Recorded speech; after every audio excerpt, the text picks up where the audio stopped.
Hello there. Welcome to the Saroy channel, wherever you are in the world, and so much love to each and every one of you. For those of you that like to get to the juicy story where you have the straightforward Bigfoot encounter, well, I've got that for you on this channel right now. But the full stories are really worth listening to, and I've got them listed at the bottom, because really, just the Bigfoot encounter without the whole experience from the beginning to the middle and the end is really worth listening to. But if you just want to get to the juicy encounter that people have sent in to me, by all means, here are a few examples of them right now on my channel. So get straight into the business, shall we? And let's get started. I decided to leave the forest immediately.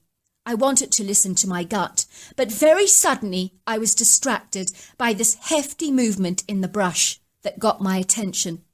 It sounded like something monstrously big was moving around in the heavy, overgrown thicket.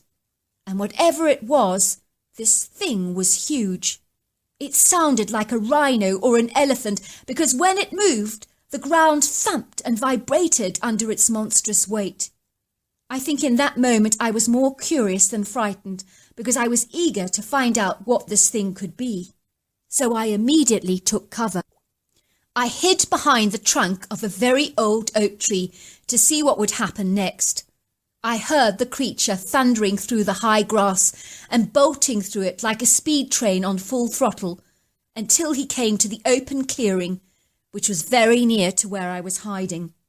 I could see this creature so clearly, and nothing prepared me for what I was actually seeing.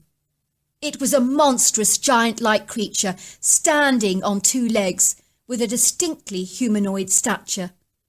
He was covered from head to toe with long silvery straggly hair, and there was a look about him that reminded me of a silverback gorilla. He was, of course, infinitely bigger and was easily 8 feet tall and 800 pounds and approximately 5 feet wide. His head was shaped like a bullet with a very prominent and distinct brow ridge, large, deep-set yellow-brown eyes, a flat nose, and a very slender mouth. I noticed the creature kept looking over his shoulders as if he was expecting something or someone to appear through the brush. This surprised me because I didn't think it was even remotely conceivable that such a powerful creature with such an impressive, formidable proportion of dense muscle and superhuman strength could be in the slightest bit intimidated by any other living creature. I could see that this animal was without doubt an apex predator, without a single living foe. Of that I was certain. I watched the creature quickly straddle the tree trunk as if he was in a dreadful hurry. He prized his muscular thighs on the sides of the trunk and shimmied up its great girth with effortless ease, like a fireman sliding up a long pole. I watched him reach out with a hairy humanoid hand to grab a tree branch, and he twisted his body forwards, pulling himself up into the higher branches of the tree with the fluidness and dexterity of a gymnast. Suddenly I heard the voices of two men walking through the brush. One of them I recognized instantly as belonging to the neighborhood farmer, who was a man we kids liked to call Farmer Bruce. I knew that he frequented these woods regularly for hunting practices. "It's usually a good spot to hunt here," I heard his familiar voice saying. "But today, for some reason, it's deathly quiet. Normally this place is teeming with wildlife. There are some prime specimen of whitetail around here." "I don't like the feel of this place," came the other voice. "It feels a little creepy to me." "It's not normally like this, I promise you," came Bruce's reassuring voice. "We could build a deer stand around here," he continued. "This would be a good spot because the creek is on the left-hand side, and the deer tend to approach it on this side." "I'm not sure about this," said the other man. "I'm just not comfortable about the place. It feels like something is watching us." The two men were now literally standing under the very tree where the hairy humanoid was hiding, and I imagine his predatory eyes were pinned directly on them. I literally stood behind the oak tree, only yards away, not daring to move. I was absolutely terrified that even the sound of my fast breathing could be heard by this creature. I wish I had possessed the courage to call out to the men to warn them about the creature that was lurking in the tree. But I was so incapacitated by fear, and my only thoughts were to stay as quiet as I possibly could, with the hope that I would finally get out of the woods alive. I'm afraid to admit it, I was in survival mode, thinking only about saving my own skin.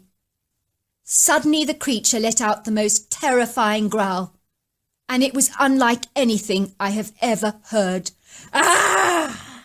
Ah! It was such a dreadful sound that it caused the whole ground to vibrate, and the men almost lost their balance for a moment as the ground quaked. The two men looked utterly terrified. I noticed Farmer Bruce was wobbling violently and clutching his rifle, looking through the undergrowth to see if he could detect something with his beady eyes, but he saw nothing. "What the hell was that?" he cried out in horror.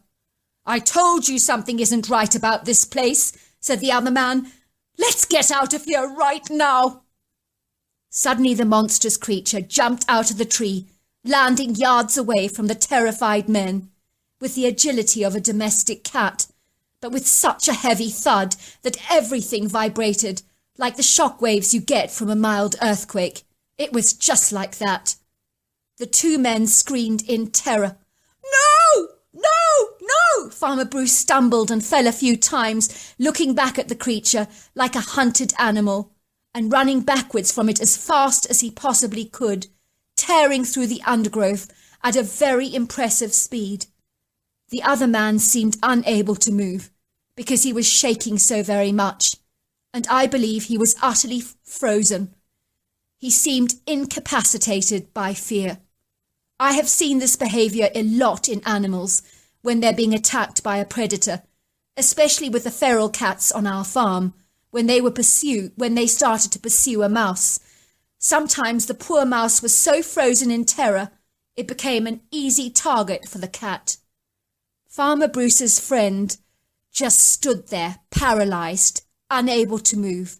His Arctic blue eyes became as round and as wide as saucers, and his jaw hung to the ground with a look of horror written over his pale face that had drained almost completely of colour.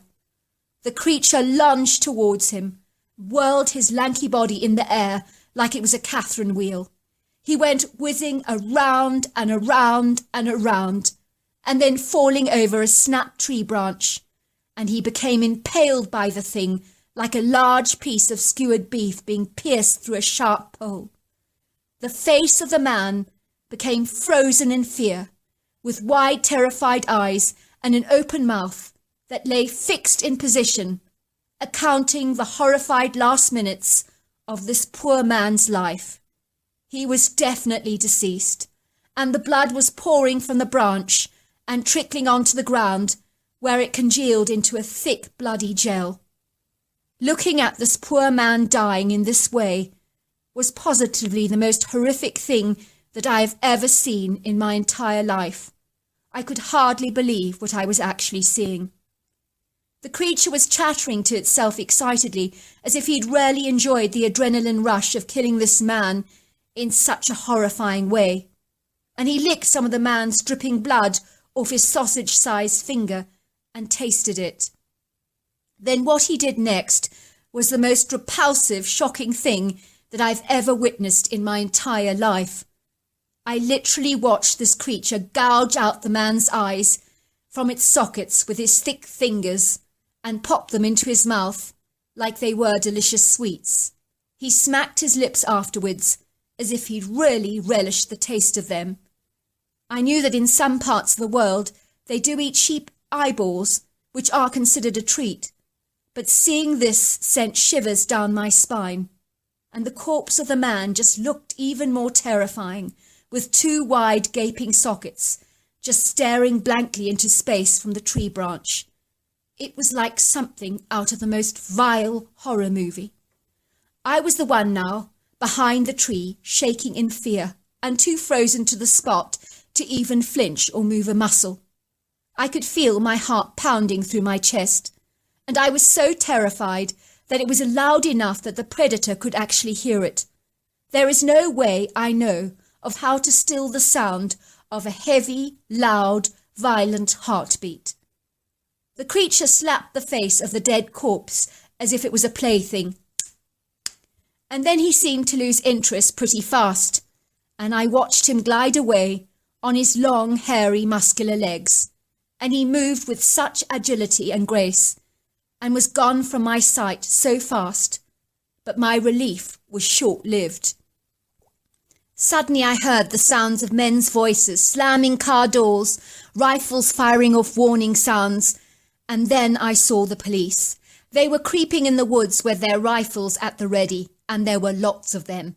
I could hear them talking to Farmer Bruce. So there we are. That's the juicy bits of our stories tonight. I personally think you should go back and listen to the whole story because it makes it so much more exciting, because then you learn all about where it happened, the location, and all about the fabulous characters involved in the story. And that makes the story so much more gripping. But as I say so, go down to the description and then click on to the YouTube link, and then you will hear the whole story. Until next time, goodbye and good night.